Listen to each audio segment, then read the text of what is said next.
Well, ladies and gentlemen, it's official. The time for hoping and praying is now over. We are now faced with the rematch that most Americans did not want to see. Now, sure, you got your MAGA people that wants to see this. You also have your diehard Joe Biden people that want to see this. But for the most part, most Americans did not want to see this rematch.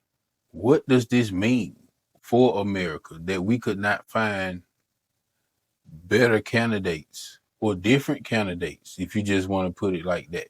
Out of all the millions and billions of people that live in America, we have these two again. Joe Biden is old. Let's just face it. He's on track to be the oldest president in the history of our country. Now, I'm not saying his health is declining. I mean, you can look and see for yourself, but he is old, and that does come with its own concerns as far as the person who's leading the country. Now, I do think Joe Biden takes some unfair criticisms. I feel like some of the economy things that's going on in the country is not all his fault. Maybe some things he could have done better to get the economy on track quicker. But for the most part, I do see the economy going in the right direction at this point. But let's face it, he got in office during one of the biggest national emergencies and crisis of my lifetime, probably the biggest of my lifetime. And it takes time to recover from stuff like that. Now, I do think he has made some mistakes on some policies. The border, for instance. I do think he made the situation worse when he first got into office, and now it may be a little bit too late to start to really push for something to get done. I don't think Joe Biden is evil, like some people try to make him out to be. But I've never liked Joe Biden. Even when he was vice president, before he was vice president, I never was a fan of Joe Biden. I don't hate the guy. I don't think he's evil. I don't think he's trying to destroy the country. I don't think he's the leader of some kind of cabal or some craziness like that. I just never been a fan of his policies. And I'm sure he's a nice guy. He seems like a pretty nice guy. Now, Donald Trump, I have two major issues with Donald Trump that it's just hard for me to overlook. Now, the first is the way he divided the country during the COVID pandemic. Now, I'm going to be completely honest with you. When the pandemic first hit, I thought it was his key to get reelected.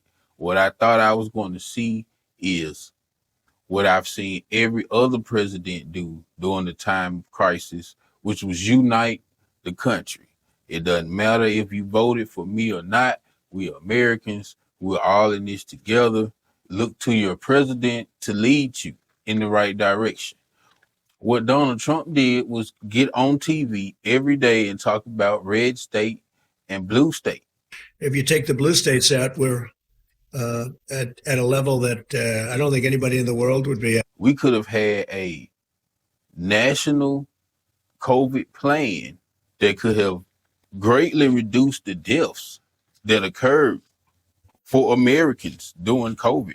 Now, yes, I know different regions of the country experience COVID at different rates and different densities and all that at different times, but a plan could have still been set into place where different regions may have different rules than other regions, but it would be nationally set. We all could have had a plan that worked together. But no, that's not what this president did. My other issue with Donald Trump is that he literally tried to overturn the 2020 presidential election. I've never seen that before in my life. It's just hard for me to overlook those two things when it comes to Donald Trump. I've actually I want to like the guy. When he was president, I wanted to see him do good. I've never wanted to see a president do bad, because that means the country is doing bad if the president is doing bad. So I've never rooted against Donald Trump. It's just it's those two things I just can't overlook. Now with this election rematch, I truly feel like America is in a no-win situation. How can we win? No matter who wins this election, the country is still going to be divided. Half the country is still going to be mad. And quite possibly half the country is going to think the election was stolen again. I just don't know where we go from here. I don't see how this rematch is going to make this country great again or better, period. I feel like it's going to divide us even more. And now I will say this, the election is going to be entertaining. If you want to see some mud slinging and some name calling, I do feel like we're going to get that this year in this election. So it will be entertaining, but what happens after?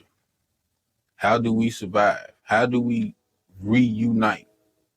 Or do we stay the divided states of America? This is Jay from Somewhere in the Middle, and I approve this message.